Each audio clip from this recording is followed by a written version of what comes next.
나는 상승마스터 수리아입니다. 내 관점에서 여러분이 격동하는 세상에 변화를 가져오기 위해 할 수 있는 일이 무엇일까요? 내 디크리를 보면 짐작할 수 있듯이 그 안에 가장 많이 나오는 단어는 균형입니다. 여러분이 할 수 있는 일은 모든 일에서 균형을 잡기 위해 노력하는 것입니다. 그러면 당연히 균형이란 무엇일까? 라는 의문이 들 것입니다. 자, 균형은 여정의 다양한 단계와 각각의 의식 단계에서 다양한 의미를 지니고 있습니다.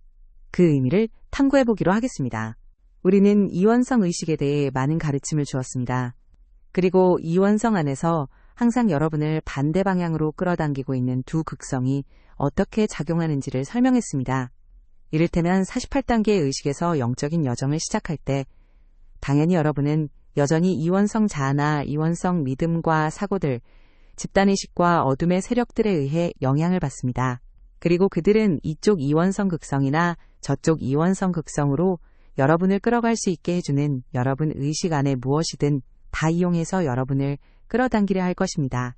따라서 여러분은 2단계의 여정에서 추구해야 할 일은 두 대극 사이에서 균형을 잡는 것이라고 말할지도 모릅니다. 세상 사람들 대부분이 균형에 대해 이렇게 말합니다. 즉, 한쪽으로 너무 치우치지 않고 반대쪽으로도 너무 치우치지 않으면서 중간 지점을 찾기 위해 노력해야 하며 그런 것이 균형이라고 말입니다.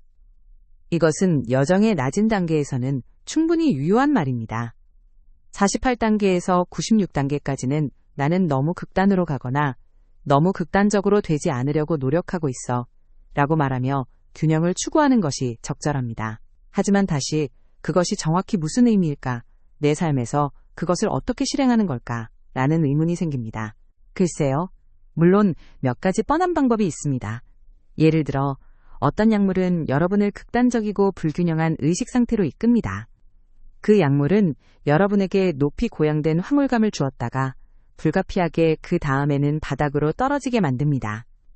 여러분의 삶은 화학적으로 유도된 고양감과 어떤 의미에서는 화학적으로 유도된 저조감 사이를 오르내리는 시소처럼 되어버립니다. 이런 것은 당연히 균형 잡힌 것이 아닙니다. 영적 여정에서는 여러분이 더 나아가기 위해 약물을 포기할 것인지 아니면 지금의 생활 방식을 계속 유지하며 그 수준에 머물 것인지를 선택해야 하는 시점이 오게 됩니다. 이 경우에 여러분은 단지 한 극단으로 가는 것뿐만 아니라 계속 위아래로 오르내리는 시소 게임으로 여러분을 끌어넣는 뭔가를 피하려는 것입니다. 물론 술이나 다른 어떤 것들의 경우도 마찬가지입니다. 또한 아드레날린의 분출을 추구하는 생활 방식을 가진 사람들도 있습니다. 그들은 활강 스키, 패러세일링, 낙하산 점프 등 그들에게 어떤 폭발적인 흥분감을 주는 무엇이든 합니다. 그런 다음 일상의 삶으로 돌아오면 그들은 대조적인 격차를 느끼게 됩니다.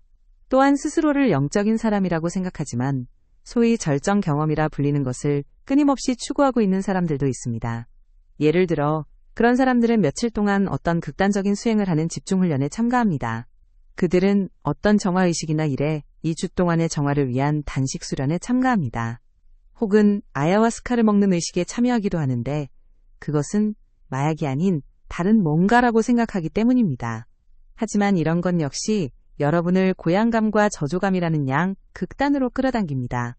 여러분은 진정한 신비적 영적 체험을 할 수도 있지만 그런 체험과 여러분의 일상적인 생활 방식 사이에서 큰 대조감을 느낍니다.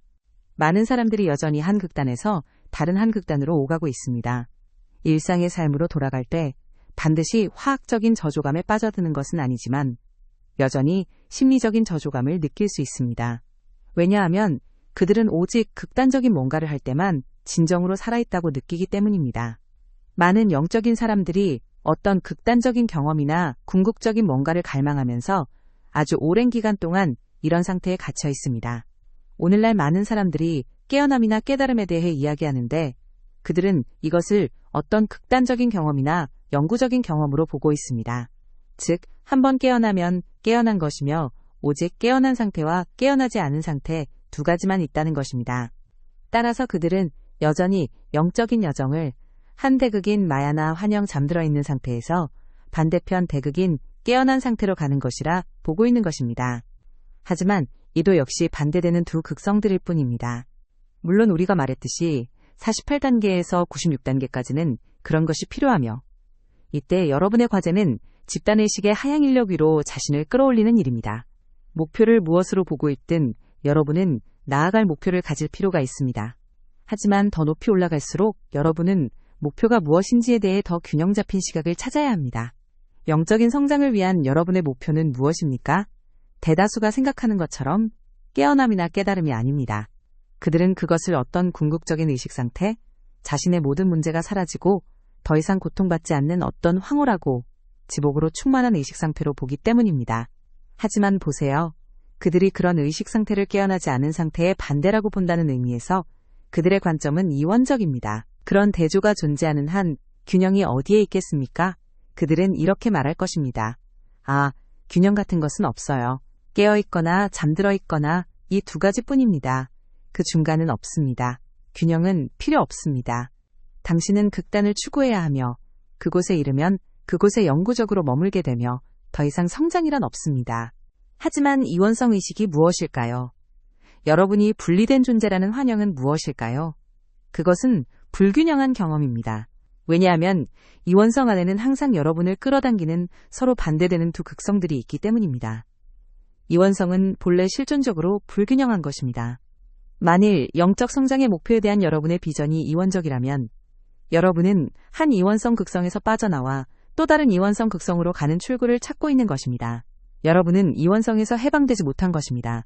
그렇지 않나요? 설령 여러분이 불이론이나 비이원성 의식이나 무아의 상태를 성취하는 것에 대해 말하고 있을지라도 여러분은 여전히 이원성 필터를 통해 보고 있는 것이며 따라서 균형을 찾을 수가 없습니다. 그렇다면 영적인 여정에서 균형 잡힌 상태란 어떤 것일까요? 우선 그 불균형한 측면을 살펴봅시다.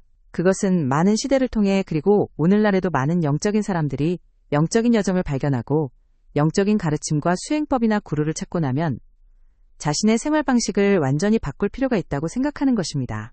그들은 구루의 아슈람으로 이사해서 자신의 모든 주의력을 영적인 활동과 영적인 공부와 수행에만 집중해야 하며 그러면 목표에 도달하게 된다고 생각합니다.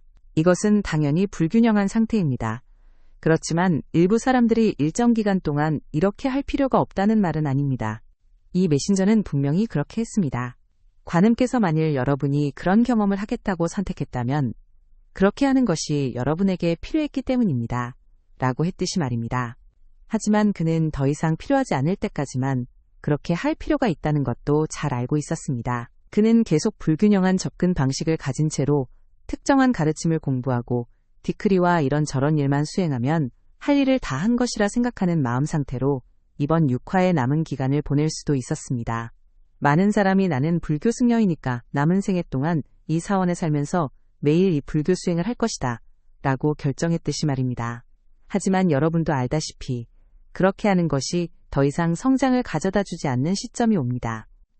내가 여기서 무슨 말을 하려는지 알겠죠. 대다수 사람들이 영적이지 않은 환경에서 자랍니다. 그것은 전통적인 종교일 수도 있고 물질주의적이고 무신론적인 환경일 수도 있습니다. 그것은 영적이지 않은데 이 말이 무슨 의미일까요?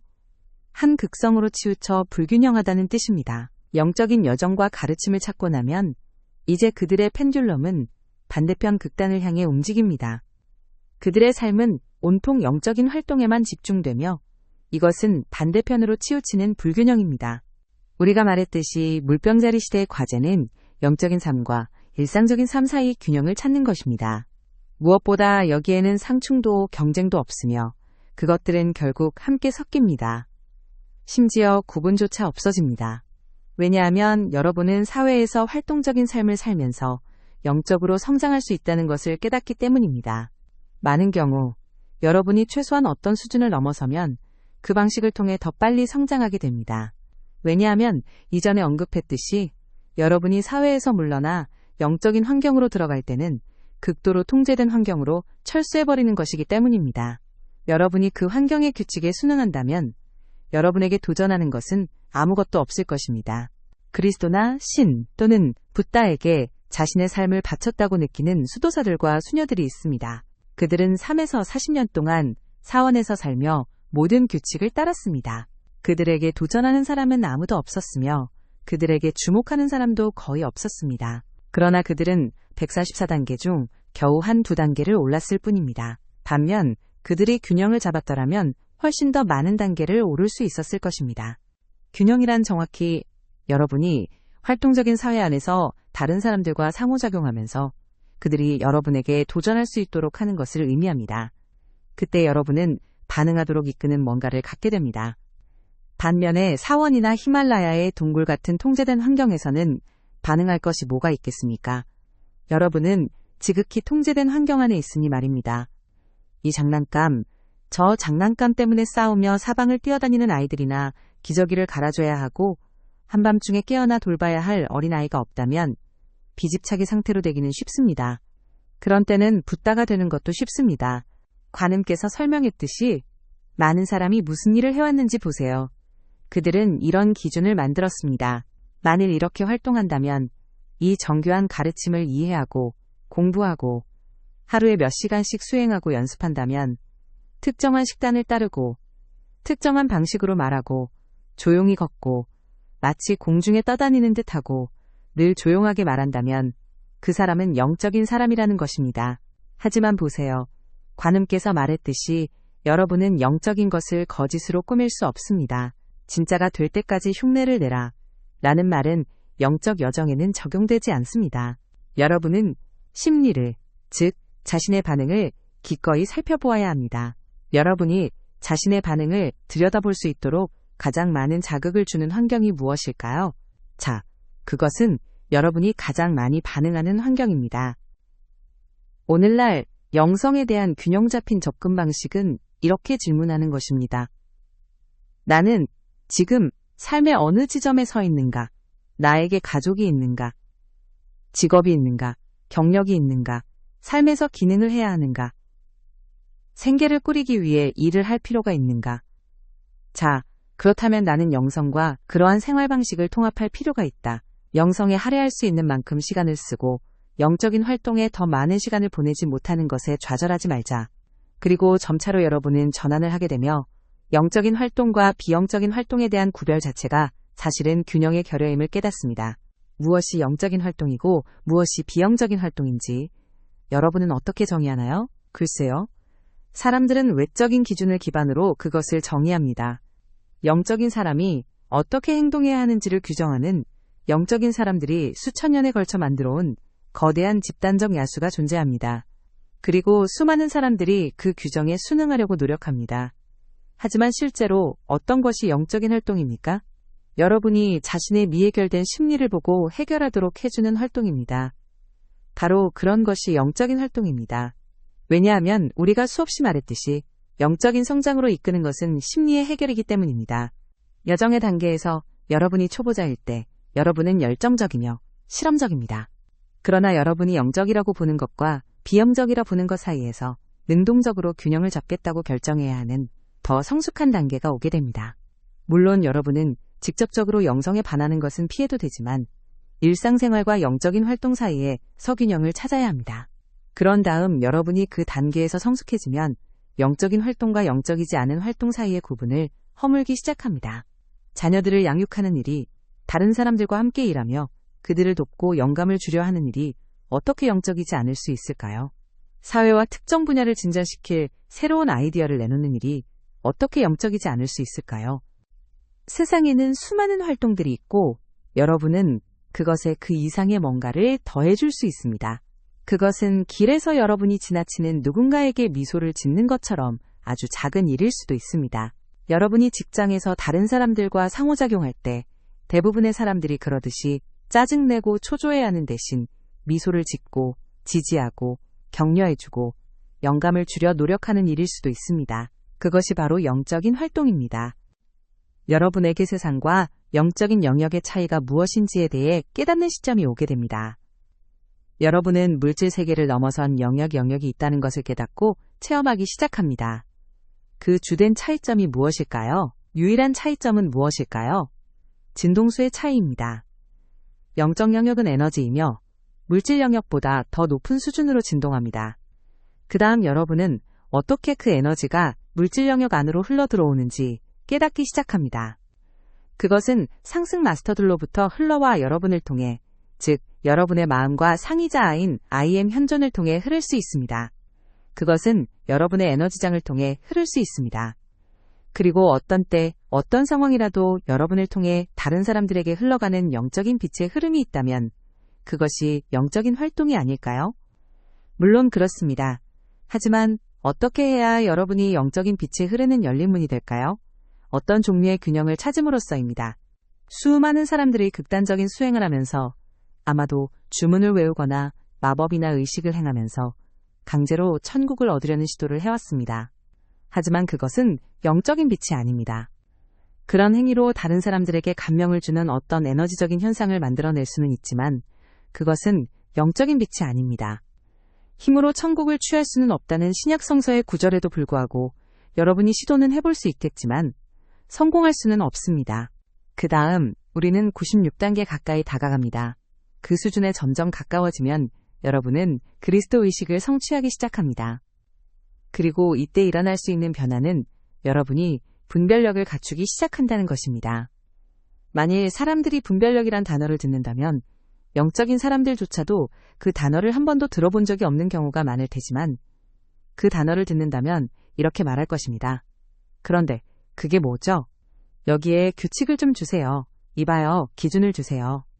내가 그 기준에 맞춰 산다면 나는 분별력을 가진 것이고 이것이 그리스도의식입니다.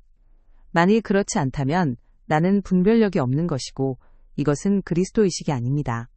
하지만 이것은 이원성 접근 방식입니다. 여러분을 기준을 가지고 싶어하며 그러므로 내가 이것을 하면 나는 언제나 옳아 라고 말할 수 있기를 바랍니다.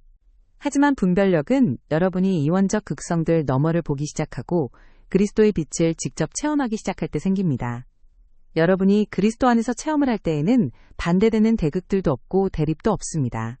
그리스도는 나뉘지 않은 마음입니다. 나뉘지 않은 하나됨 안에 양극성을 위한 자리가 어디에 있겠습니까? 따라서 분별력은 어떤 진동이 이원적일 때나 특정 수준 이하일 때 또는 그 수준보다 더 높은 진동일 때 여러분이 직관적으로 감지할 수 있음을 뜻합니다. 따라서 분별력은 그리스도 마음의 순수한 표현인 것입니다. 그때가 바로 여러분이 균형에 대해 완전히 다른 접근 방식으로 올라가는 때입니다.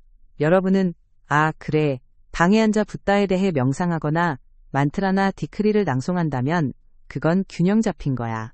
하지만 자전거를 타고 직장으로 가는 것은 설령 그 자전거가 균형을 유지하고 있더라도 균형 잡힌 것이 아니야 라고 말하지 않습니다. 이 단계에서 여러분이 깨닫는 것은 균형이란 마음의 상태이며 어떤 활동을 균형 잡힌 마음 상태로 할 수도 있고 불균형한 마음 상태로 할 수도 있다는 것입니다. 여러분은 디크리나 기원을 불균형한 마음 상태로 수행할 수 있는데 그것은 온전한 효과를 가져오지 못합니다. 어느 정도의 효과는 있겠지만 온전한 효과는 아닙니다.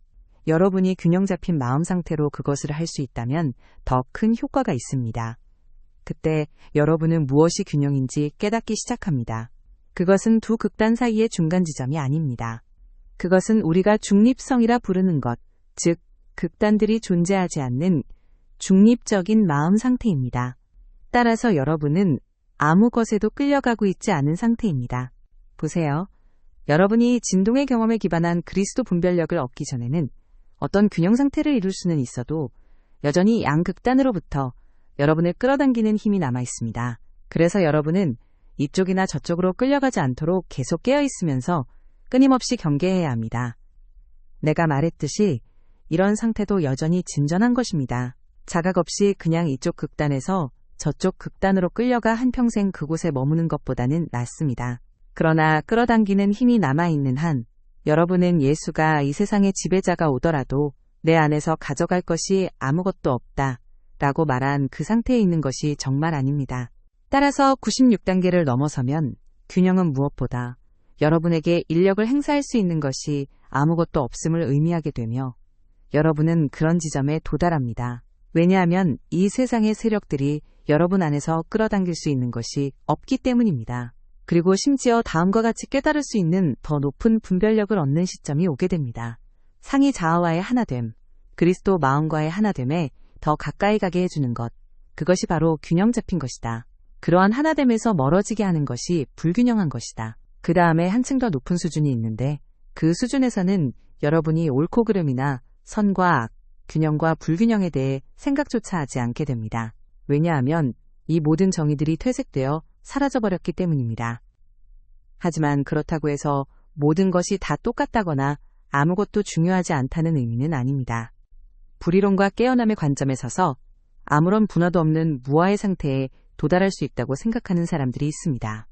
하지만 그들은 아무것도 중요하지 않고 삶에는 아무런 목적도 없으며 무슨 일을 하든 아무런 의미도 없다는 우울한 마음 상태로 빠져들게 됩니다. 우리가 말하고 있는 것은 이런 상태가 아닙니다. 하지만 여러분이 이러한 선과 악, 영적인 것과 비영적인 것의 구분을 넘어서서 가치 판단 없이 분별할 수 있는 능력을 갖추게 되는 시점이 옵니다. 처음에는 그리스도 분별력을 가지는 것이 안 가지는 것보다 낫고 그리스도 의식은 반그리스도 의식보다 낫다고 생각할 것입니다. 하지만 이 모든 구분이 무의미해지는 시점이 옵니다.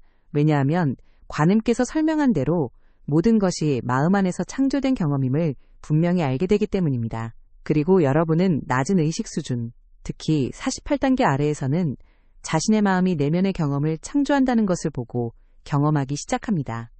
모든 것이 내면에서 창조되는데 반드시 여러분의 마음에 의해서만 창조되는 것은 아니고 여러분이 받아들이는 집단의식과 타락한 존재들의 마음에 의해서도 창조됩니다. 여러분은 마야에 의해, 환영에 의해 완전히 눈이 멀어 있습니다. 하지만 더 높이 올라감에 따라 자신의 마음에 두 가지가 혼합되어 있음을 알게 됩니다. 여러분은 여전히 어떤 세상적인 믿음과 생각들을 가지고 있지만 또한 직관적인 통찰도 가지고 있고 그리스도 마음과 접촉도 하고 있습니다. 그러나 단 한 가지 정말 중요한 것, 정말 중요한 구별은 모든 것이 하나의 근원적 마음의 표현임을 아는 것이며 여러분이 이를 깨닫는 시점이 오게 됩니다. 모든 것은 창조주의 표현입니다. 그리고 삶의 목적은 여러분의 상위자아와 창조주와의 하나됨으로 이어지는 점점 더 크고 위대한 조율과 연결로 들어가는 것이며 이것은 궁극적으로 지상에 있는 여러분에게는 상승을 의미합니다. 사람들은 궁극적인 의식 상태에 대해 이야기합니다. 그들은 그런 깨달은 상태에서는 모든 자아가 사라지며 아무런 분화도 없고 이원성도 없다는 환상을 가지고 있습니다. 하지만 지상에 있는 모든 사람들에게 궁극적인 상태는 상승입니다. 상승하면 지구에서 보는 그런 이원성 극성으로부터 자유로워집니다. 심지어 여러분은 상승한 구체와 대비되는 미상승 구체의 실존적이고 불가피한 극성으로부터 그리고 상승한 존재와 대비되는 미상승 존재로서의 여러분으로부터도 자유로워집니다. 그리고 여러분은 모든 것이 반그리스도나 어둠이나 악이나 이런 저런 이원적 모습으로 보이는 것조차 이근원적인 하나의 마음의 표현임을 보는 수준까지 올라갈 수 있습니다. 심지어 그런 외양과 현상 이면에도 근원적인 하나의 마음과 창조주가 존재함을 보는 것입니다. 그리고 이때가 바로 여러분이 지상에서 볼 수 있고 성취할 수 있는 가장 높은 균형 상태에 도달한 때입니다. 하지만 어떻게 하면 그런 상태를 성취할까요? 당연히 여러분은 심리를 해결하고 잠재의식적인 자아들을 용해함으로써 그 상태에 도달합니다. 궁극적으로는 모든 것이 하나의 경험임을 깨달음으로써 그 상태에 도달합니다. 좋은 것이나 나쁜 것이란 존재하지 않지만 생각이 그렇게 만든다. 저 너머에는 마음이 그렇게 만드는 것 외에는 아무것도 없습니다. 왜냐하면 나는 관음이 말한 것과는 약간 다른 관점에서 말하겠는데 여러분은 무엇입니까? 여러분은 무엇입니까? 여러분은 자신이 물리적인 몸이 아님을 압니다. 여러분은 여러분의 감정이 아니고 여러분의 생각도 아니며 심지어 여러분이 지구에서 지닌 정체감도 아닙니다. 영적인 학생으로서 여러분은 그 사실을 알고 있습니다. 그렇다면 여러분은 무엇입니까? 여러분은 경험하는 자입니다. 우리는 여러분이 공동창조자라고 말해왔습니다. 맞습니다. 하지만 여러분은 어떻게 공동창조합니까? 마음을 통해서입니다. 마음은 무엇일까요? 마음은 의식적인 경험을 하기 위한 하나의 메커니즘입니다. 관음이 말했듯이 창조주는 자신이 창조한 형상세계를 그 안에서 경험하기 위해 자기의식을 지닌 창조주 자신의 확장체들을 그 세계 안으로 보냅니다. 여러분은 어떻게 공동창조합니까? 경험을 함으로써 더 높은 경험, 또 다른 경험을 하고자 하는 욕망을 형성한 다음 그것을 구현함으로써 공동창조합니다. 자, 다시 관음이 말했듯이 여러분도 다른 사람들처럼 이렇게 물을 수도 있습니다. 그것은 세상이 외부에는 존재하지 않으며 단지 마음 안에서 창조되었다는 뜻인가요? 우주가 인류의 마음 안에서 창조되었다는 것인가요? 아니요, 그렇지 않습니다. 왜냐하면 실제로 우주는 더 높은 영역에 있는 상승 마스터들에 의해 창조되었기 때문입니다. 그렇다면 여러분은 무엇을 공동 창조하고 있는 걸까요? 우리는 지구가 자연행성으로 창조되었지만 인류가 집단적으로 물질의 진동을 낮추고 그 위에 이미지들을 부과한 탓에 비자연적인 상태로 하락했다고 말해준 적이 있습니다. 객관적인 실제는 존재하지 않는 걸까요? 자, 여러분의 마음이나 다른 어떤 개인들의 마음에서 창조되지 않은 지구상의 조건들이 있다는 의미에서 객관적인 실제는 당연히 존재합니다. 전체 우주가 단지 그들 마음에서 창조된 것이라고 생각하는 사람들은 여전히 환영 속에 있는 것입니다. 그들은 이원성 관점으로 반대되는 것이 분명히 존재하고 항상 반대되는 것이 존재해야만 한다. 라고 추론했습니다. 그것은 세상에 고통이 있는 것을 바라보며 자신들이 고통스러운 이유는 자신들이 분리된 자아이기 때문이고 분리된 자아와 반대되는 것은 무아여야 하며 그런 세상과 반대되는 것은 미분화 상태여야 한다고 추론하는 것과 같습니다. 하지만 그것은 여전히 이원적인 추론입니다. 진실은 여러분의 마음이 상호작용하고 있는 외부의 세계가 존재한다는 것입니다. 또한 여러분은 그 세계를 공동 창조하고 있습니다. 하지만 무엇보다 여러분은 그 세계와 상호작용하고 있으며 이 상호작용이 여러분의 마음 안에서 경험을 촉발시킵니다. 하지만 그 경험은 오직 여러분의 마음 안에서만 일어납니다. 다른 사람은 조금 다른 경험을 합니다.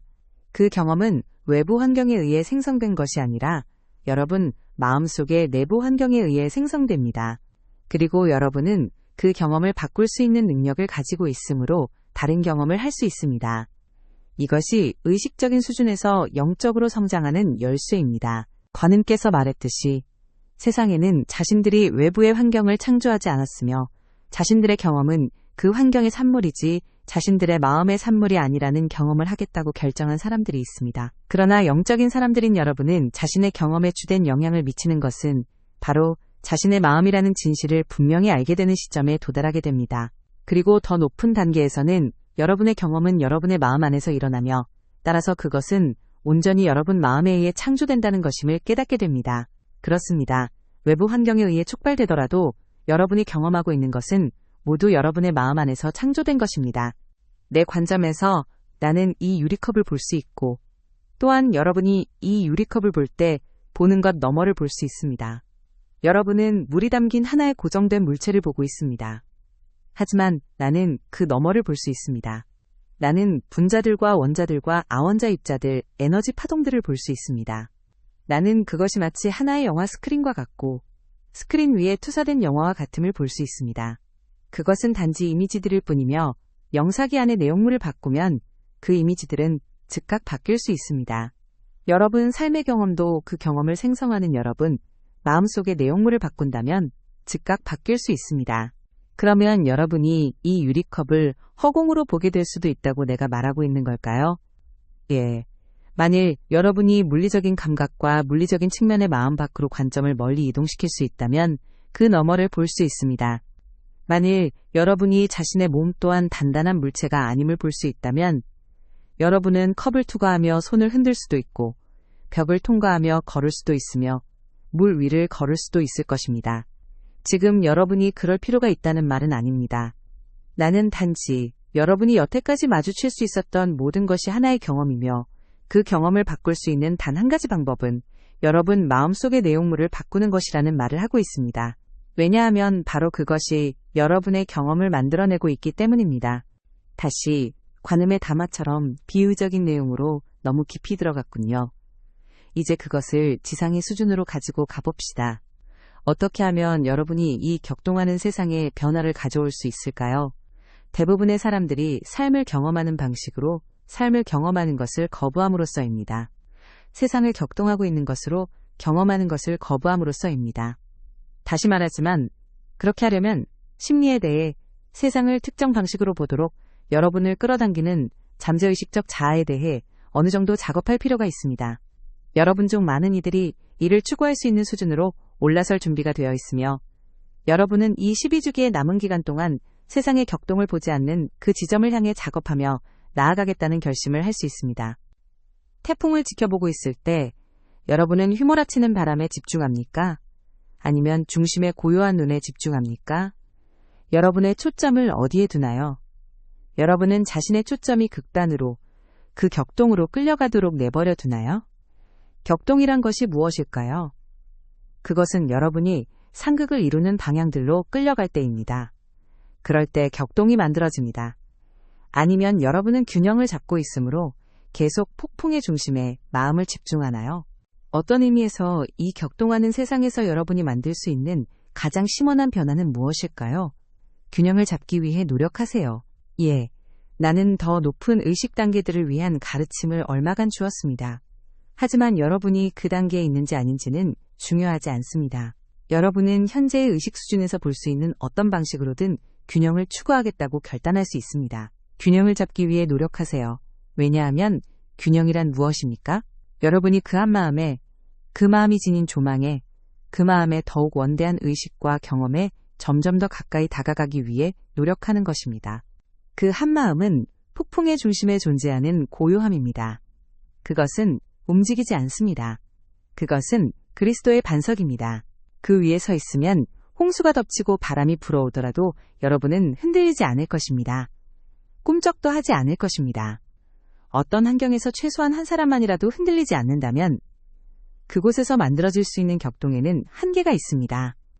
이 행성에서 흔들리기를 거부하는 사람들이 점점 더 많아질수록 이 행성은 12년 주기의 나머지 기간을 더 잘 통과하게 될 것입니다. 만일 여러분이 이미지를 사용하고자 한다면 이전의 시혜에서 주어진 이미지, 나, 수리아가 신의 별에 거주하는 존재라는 그 이미지를 참고할 수 있습니다. 하지만 내 존재가 바로 신의 별입니다. 나에게는 쿠즈코라고 불리는 제자가 있는데 그도 역시 신의 별 주위를 공전하는 더 작은 별을 형성하고 있습니다. 만일 도움이 된다면 이것이 유일한 방법이라고 말하는 것은 아니지만 여러분은 자신을 신의 별인 수리아 주위를 공전하는 존재로 보기 시작할 수 있습니다. 그렇게 하면서 내가 균형에 대해 수차례 언급하는 이 디크리를 낭송한다면 도움을 받을 것입니다. 모든 극단들을 몰아내세요. 그리고 나에게 도움을 요청하세요. 물론 여러분은 궁극적으로는 극단들을 몰아내겠지만 최소한 나는 그 과정을 시작하도록 도울 수 있습니다. 여러분이 뱀의 환영들을 산산이 흩어버리도록 내가 도울 수 있습니다. 여러분을 끌어당기는 인력을 더 이상 느끼지 않기 때문에 가슴이 노래하게 될 그런 내면의 균형을 이루도록 내가 도울 수 있습니다. 설령 균형이 진실로 여러분의 가슴을 노래하게 만들지는 않는다 해도 여러분의 마음이 격동에 휩쓸릴 때는 듣지 못하는 노래를 들을 수 있게 해줍니다. 이제 여러분은 지금까지 내가 너무 멀리 나아간 이상적인 가르침을 주고 있다고 말할지도 모릅니다. 물론 다른 마스터들이 남은 날 동안 더 실질적인 가르침을 주실 것입니다. 하지만 우리는 이런 식으로 바로 이 가르침을 주면서 시작하기로 결정했고, 그런 다음 이 내용을 토대로 진행하며 점차적으로 더 쌓아갈 것입니다. 보통 여러분은 영적인 여정을 아래로부터 시작해서 위로 올라가는 것으로 봅니다. 그렇지만 더 높은 이해에 이른 다음, 그것을 일상생활로 가지고 내려오는 대칭적인 균형도 존재합니다. 어떤 의미에서 여러분이 그 수준의 개인적인 그리스도 의식의 단계에 도달하면 우리가 무한 팔자 흐름과 그 연결점에 위치한 여러분에 대해 이야기했듯이 그때 여러분은 위로부터 내려오는 흐름이 물질 영역으로, 즉 정체성, 멘탈, 감정, 물리층으로 유입되도록 해주는 열린 문이 됩니다. 두 가지 다 타당성이 있습니다. 균형의 한 측면은 대칭을 이루는 것이라 말할 수 있습니다. 우리는 오래전 성모 마리아에 의해 시작된 가르침, 아버지의 확장하는 힘과 어머니의 수축하는 힘에 대한 가르침을 주었습니다. 모든 것은 이 두 힘의 상호작용으로 창조됩니다. 이원성 안에서는 그 힘들이 서로 대립하는 것으로 왜곡되어 서로 상쇄하고 경쟁한다고 말해지지만 그것들이 한마음에 따라 기능할 때는 대칭적인 균형을 이룹니다. 확장하는 힘과 수축하는 힘, 음과 양 사이에는 대칭성이 있습니다. 여러분은 균형을 대칭의 한 형태로 볼 수 있습니다. 다시 베다 시대의 현자들로 거슬러 올라가는 동양의 가르침을 살펴봅시다. 그들은 오직 브라만만이 실제하고 세상은 환영이며 분화된 모든 것은 이원성이라고 생각합니다. 그러나 이원성은 두 기본적인 창조력을 상반되는 것으로 보는 마음 상태입니다. 그리스도 마음 안에서는 그들 사이에서 대칭적인 균형을 보게 됩니다. 앞서 말했듯이 그것은 여러분이 모든 외양 배후에 있는 한 마음을 본다는 것이지 더 이상 외양을 보지 않고 세상에서 일어나고 있는 일을 보지 않는다는 의미가 아닙니다. 그것은 이원성에서 창조된 외적인 현상 이면에 있는 대칭성을 본다는 의미입니다. 여러분이 이원성 안에서 불균형한 현상들과 반그리스도와 악과 신에 반하는 것을 보는 지점이 있을 수 있습니다. 하지만 여러분은 이것이 단지 일시적으로만 존재할 수 있음을 보기 시작하는데, 왜냐하면 그것은 더 높은 영역에 있는 무언가와 대칭을 이루고 있기 때문입니다. 다시 말해서 이곳 비자연 행성에서 창조된 일시적인 불균형이 있습니다. 하지만 상승 영역에는 이 불균형이 일시적으로 존재하도록 균형을 잡고 있는 어떤 영적인 존재가 있습니다. 그리고 여러분이 지구를 위해 균형을 잡고 있는 영적인 존재나 존재들을 볼 때 여러분은 그 불균형이 홀로 존재하지 않는다는 것을 알게 됩니다. 그것은 더 높은 것과 대칭을 이루며 존재합니다. 따라서 이원성 의식과 추락한 존재들이 우리는 신의 왕국과 분리되어 있다. 우리는 신의 왕국 밖에 무언가를 창조했고 신의 왕국과 반대되는 무언가를 창조했다. 라고 말할지라도 여러분은 그것이 모두 환영임을 봅니다. 왜냐하면 아무것도 분리되어 존재할 수 없기 때문입니다. 그것은 더 수준 높은 그리스도 분별력의 또 다른 측면입니다. 여러분은 외양이 어떠하든 상관없이 분리되어 있는 것은 아무것도 없음을 봅니다. 항상 대칭성이 존재하며 그렇지 않으면 아무것도 어떤 형상도 존재할 수 없습니다. 어떤 의미에서 전체 형상세계는 창조주와 대칭을 이루며 존재하고 있습니다. 오직 브라만만이 실제하며 세상은 환영이다 아닙니다. 세상은 어떤 외형을 띠고 있지만 오직 창조주와 대칭을 이루고 있을 때만 존재할 수 있습니다. 하지만 그 창조주는 동양에서 상상하는 미분화된 브라만이 아닙니다. 창조주는 그야말로 창조주입니다. 창조주는 형상세계를 초월해 있지만 인식도 개성도 자유의지도 상상력도 가지고 있지 않다는 의미에서 의미분화된 존재는 아닙니다. 세상과 창조주 사이에는 대칭성이 있습니다. 왜냐하면 실제로 말해지듯이 세상이 곧 브라만이기 때문입니다. 창조주를 벗어나 그 밖에서 존재할 수 있는 것은 아무것도 없습니다. 창조주와 분리되어 존재할 수 있는 것은 아무것도 없으며 그것이야말로 여러분이 지구의 육화에 있는 동안 극복해야 할 마지막 환영입니다. 상승 영역에는 여러분이 구체들을 거쳐 올라가면서 점진적으로 극복해야 할 다른 환영들이 있습니다. 그것들은 실제로 환영이라기보다는 관점의 전환이라 할 수 있습니다. 그래서 여러분이 극복하는 마지막 환영은 어떤 것이 창조주로부터 상승 영역으로부터 분리될 수 있다는 것입니다. 그 다음 환영은 의식하는 자아가 I am 현존으로부터 분리될 수 있다는 것입니다. 그것이 상승 전에 여러분이 마지막으로 경험하는 일입니다. 그 환영은 여러분이 의식하는 자아로서 존재한다는 환영이 아니라 자신이 현존과는 차이가 있고 현존과 거리가 있는 존재이며 현존이 아닌 다른 존재라는 환영입니다. 자, 이제까지 신의 별 시리우스에서 거침없이 방출되는 이러한 가르침을 전해줄 수 있었던 것은 나에게 큰 기쁨이었습니다. 그리고 이 시리우스에서 우리는 전혀 심각하지 않습니다. 우리는 대칭성을 보고 있고 따라서 외양에 끌려가지 않는데 심각할 이유가 뭐가 있겠습니까? 내 관점에서 보면 대체 여러분은 지구에서 뭔가를 어떻게 그리 심각하게 받아들일 수 있는 것이지요? 여러분은 어떻게 상승합니까? 지구의 그 무엇도, 심지어 여러분 자신도 심각하게 받아들이지 않는 지점에 도달했을 때입니다. 왜냐하면 여러분이 현존과 분리되어 존재하는 어떤 의식하는 자아라는 생각이 여러분이 심각하게 여기기를 그쳐야 할 최후의 환영이기 때문입니다.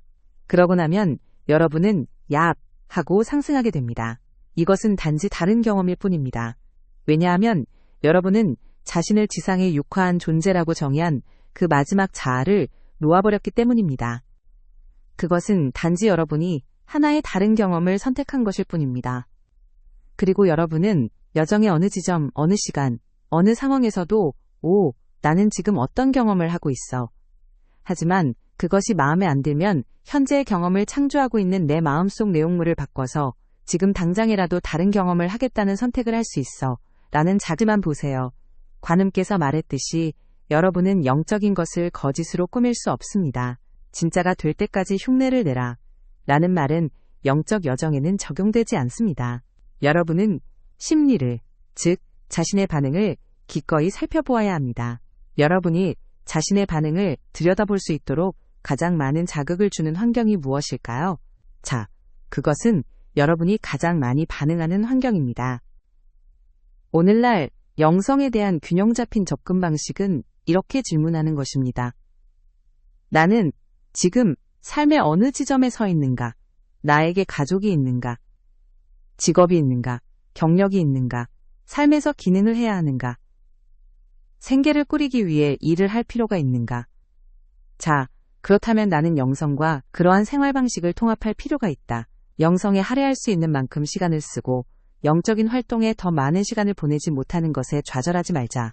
그리고 점차로 여러분은 전환을 하게 되며 영적인 활동과 비영적인 활동에 대한 구별 자체가 사실은 균형의 결여임을 깨닫습니다. 무엇이 영적인 활동이고 무엇이 비영적인 활동인지 여러분은 어떻게 정의하나요? 글쎄요. 사람들은 외적인 기준을 기반으로 그것을 정의합니다. 영적인 사람이 어떻게 행동해야 하는지를 규정하는 영적인 사람들이 수천 년에 걸쳐 만들어온 거대한 집단적 야수가 존재합니다. 그리고 수많은 사람들이 그 규정에 순응하려고 노력합니다. 하지만 실제로 어떤 것이 영적인 활동입니까? 여러분이 자신의 미해결된 심리를 보고 해결하도록 해주는 활동입니다. 바로 그런 것이 영적인 활동입니다. 왜냐하면 우리가 수없이 말했듯이 영적인 성장으로 이끄는 것은 심리의 해결이기 때문입니다. 여정의 단계에서 여러분이 초보자일 때